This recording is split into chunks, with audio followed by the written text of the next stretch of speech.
Assalamu alaikum, кандайсыздар? Сиздер менен Байкыргыз каналы. Бүгүн 25 май, кечки саат 7. Бишкекте аба ырайы ысык, плюс 28 градус болуп атат. Моссоветтеги акча алмаштыруу жайларынын курстарын силерге көрсөтмөкчүбүз. Видеону аягына чейин көрүп, лайк басып, комментарий калтырып коюңуздар.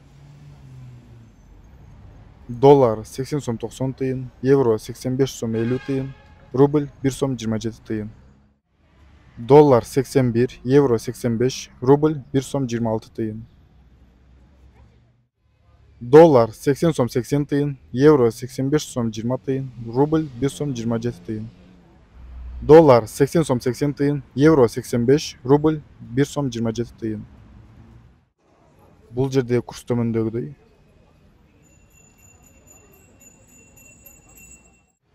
Доллар 80 сом 50 тыйын, евро 85, рубль 1 сом 28 тыйын.